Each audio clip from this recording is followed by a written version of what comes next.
अस्सलाम वालेकुम, क्या हाल है। उम्मीद है कि आप सब खैर खैरियत से होंगे। तो आज मैं आपके लिए बहुत ही अच्छी टिप्स लाई हूँ जिनका आपको बहुत ही फ़ायदा होगा, जो आपके रोज़मर्रा ज़िंदगी में बहुत ज़्यादा इस्तेमाल होंगी। तो आप अगर मेरे चैनल पे न्यू हैं तो मेरे चैनल को सब्सक्राइब ज़रूर करें। अब हम सबसे पहली टिप की तरफ आते हैं। आप लोग आम तौर पे घर में चावल बनाते हैं, सभी बनाते हैं, तो चावलों का जो पानी है कभी भी ज़ाया नहीं करना, ठीक है। तो इसी तरह जब चावलों का पहली मरतबा आप धोने लगते हैं तो वो पानी आपने किसी जगह पे इकट्ठा कर लेना है, वो हमारे बहुत ही काम का है।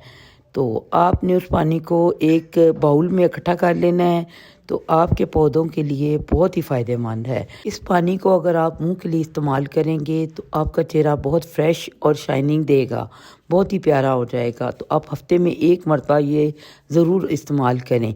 तो 1 महीने तक आपने ये इस्तेमाल करते रहना है। आप खुद फील करेंगे कि आपका फेस कितना फ्रेश हो गया है।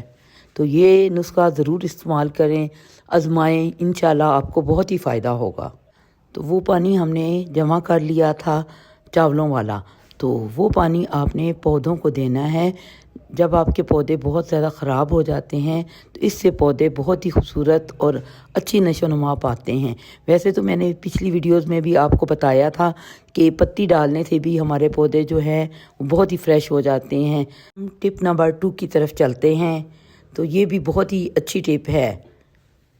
तो अब मैं बताती हूँ आपको, आपके घर में हर घर में टमाटर मौजूद होगा, तो टमाटर के फ़वाइद आपको बताती हूँ कि टमाटर को आपने काट लेना है, हाफ़ रख लेना है और हाफ़ आपने इस्तेमाल कर लेना है। ये इस हाफ़ पे ऊपर आपने मीठा सोडा, जिसे बेकिंग सोडा भी कहते हैं, वो आपने लगा देना है। तो अब आपको मैं बताती हूँ कि इसके कितने फ़ायदे हैं। बेकिंग सोडा आपने अच्छी तरह टमाटर के ऊपर लगा दिया तो आपका हाथ जो काले हो जाते हैं, सबके हाथ काले हो जाते हैं, तो उनके ऊपर आपने लगाना है। तो इससे आपके हाथ बहुत ही फ्रेश सही हो जाएंगे। सर्दियों में आम तौर पे हमारे हाथ बहुत ही काले हो जाते हैं, बहुत ही ख़राब हो जाते हैं। तो आपने हफ्ते में 1 मरतबा या 2 मरतबा अपने हाथों को स्क्रब करना है। इस तरह टमाटर की मदद से आप लगाते जाएंगे तो आपके हाथ देखें 10 मिनट तक लगा के भी रख सकते हैं, तो आपके हाथ बहुत ही फ्रेश साफ़ सुथरे हो जाएंगे। जो इस पर मैल कुचैल लगी होगी वो ख़त्म हो जाएगी। अगर आप ये रेमेडी करते रहेंगे तो आपको पार्लर जाके क्लीनिंग वगैरह करवाने की ज़रूरत नहीं पड़ेगी। मिक्सचर लगाया था उसे हमने टिश्यू से साफ़ कर लेना है। तो साफ़ कर लेंगे तो इसका वाज़िया फ़र्क आपको नज़र आएगा। नेक्स्ट टिप की तरफ जाने से पहले आपने मेरी वीडियो को लाइक कर देना है। और अगली टिप भी बहुत ही अमेजिंग है। तो आम तौर पे आप चीनी रखते हैं घरों में, तो किसी भी डब्बे में आपने चीनी डाली हो तो चूंटियाँ बहुत ज़्यादा आ जाती हैं। तो मैं अब आपको बताऊंगी कि चूंटियाँ कैसे रुक सकती हैं। तो हमारे डब्बों में आम तौर पर चूंटियाँ आ जाती हैं। तो जिस तरह ये इसमें जैम की बोतल है या कोई भी बोतल आप रखते हैं तो उसमें चूंटियाँ आ जाती हैं, या जैम में वाली बोतल में आपने चीनी डाली होती है तो वो मीठे की वजह से बहुत ज़्यादा आ जाती हैं। तो सिरका आपके घर में आम तौर पर मौजूद होता है। सिरके को आपने जार के बाहर लगाना है। तो इसके बाहर बाहर टिश्यू पेपर की मदद से आपने सिरका लगा देना है। तो थोड़ा थोड़ा आप लगाते जाएंगे बॉटल के बाहर, अंदर वाली साइड पे नहीं, बाहर वाली साइड पे। सिरके की स्मेल से चीनी वाले जार में जो हैं चूंटियाँ नहीं आएंगी। हमने लगाना तो बाहर ही है लेकिन इसकी स्मेल अंदर तक जाएगी, तो इस स्मेल की वजह से चूंटियाँ जो हैं वो नहीं आएंगी। तो इस तरह आप जैम वाली बोतल के बाहर भी सिरका लगा सकते हैं, तो इसमें भी चींटियाँ नहीं आएंगी। बाहर ही आपने सिरका लगाना है। सिरके लगाने से उसकी स्मेल से चींटियाँ जो हैं अंदर दाखिल नहीं होंगी।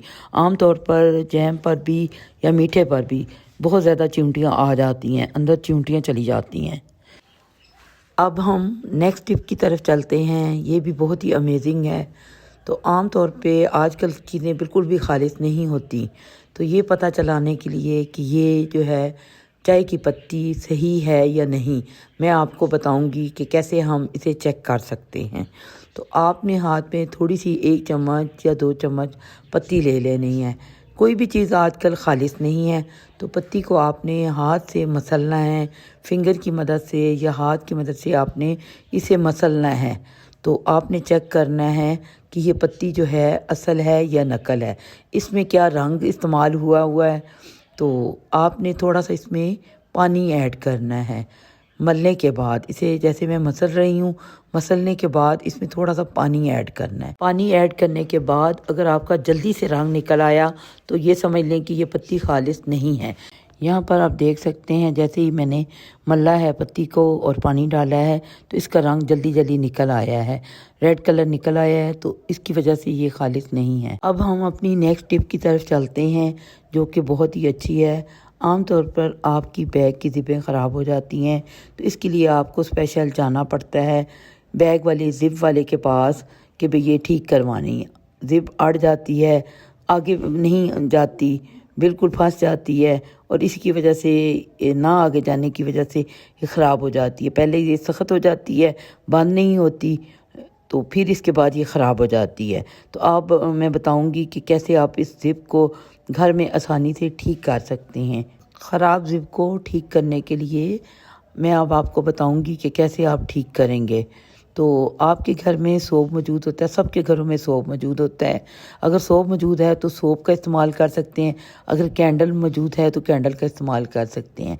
सोप में वैक्स होता है तो ये आप इसे रगड़ेंगे सोप को ये ज़िप पर, तो आपकी जो ज़िप है बिल्कुल ठीक हो जाएगी। इसका जो अड़ना वाला काम है ये बिल्कुल ठीक हो जाएगा। अगर आपके पास कैंडल होगी तो कैंडल को भी अगर आप रगड़ेंगे तो उससे भी आपकी ज़िप ठीक हो जाएगी। मेरे पास यहाँ पे सोप अवेलेबल है, जैसे कि घर में सोप का कोई पीस बचा होता है, पूरा बड़ा वाला ना लें तो आपकी छोटा सा कोई सोप का पीस बचा हो तो उसको आपने इससे पे रगड़ना है, तो रगड़ने से आपकी ज़िप जो है वो ठीक हो जाएगी।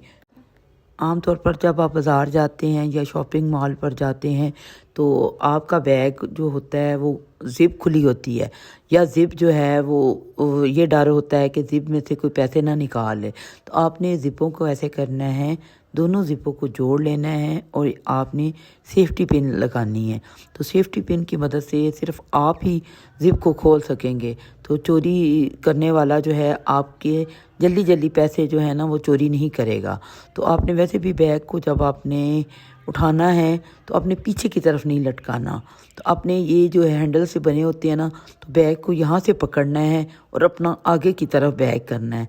ये एक बहुत ही फ़ायदेमंद चीज़ है। तो आप लोग बिल्कुल तवज्जो नहीं देते, तो आप खाली अपना वो एक स्टेप सा डाल के गले में तो पीछे की तरफ बैग को रख लेते हैं। बैग को कभी भी आपने पीछे की तरफ नहीं रखना, पीछे से रखने की वजह से आपका जो है चोरी का बहुत ही ख़तरा होता है। अब हम आखिरी टिप की तरफ चलते हैं जो कि बहुत ही अमेजिंग है, बहुत ही फ़ायदेमंद है। आम तौर पर आपके घरों में जो जब आप कंघी करते हैं तो आपके जो बाल उतरते हैं तो वो आपने संभाल के रख लेने हैं। कोई शॉपिंग बैग भी है तो उसमें आपने डाल लेने हैं। तो बालों को ज़ाया नहीं करना, इसके भी बहुत ही फ़ायदे हैं। तो आपके घर में सबके घरों में चूहे कीड़े वगैरह आते हैं तो उसके लिए ये बहुत ही फ़ायदा है।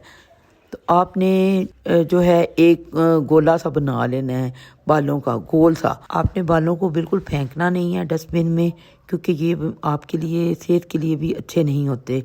तो आपने ऐसा करना है, आपके पास ट्रांसपेरेंट शॉपिंग बैग होते हैं तो जो विजिबल होते हैं उसमें आपने डाल देने हैं बालों का एक गुच्छा या गोल सा गोला सा बना के उसमें डाल देना है। तो उसका फ़ायदा ये होगा कि आपके घर में चूहे जो आते हैं वो जो हैं इनको देख के दूर भाग जाएंगे।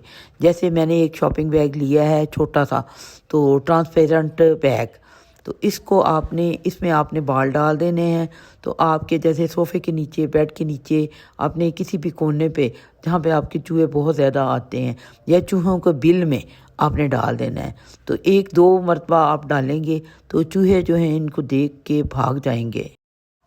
अगर आपके पास ट्रांसपेरेंट पैकेट ना हो तो आप गोला सा बना के बालों का गुच्छा जो होता है उसको किसी भी ऐसी जगह पे रख सकते हैं जहाँ से आपके चूहे आते हैं। अगर मेरी वीडियो पसंद आई हो तो मेरी वीडियो को लाइक करें, शेयर करें, कमेंट्स करें और मेरे चैनल को सब्सक्राइब करें और मिलते हैं नेक्स्ट वीडियो में। अल्लाह हाफिज़।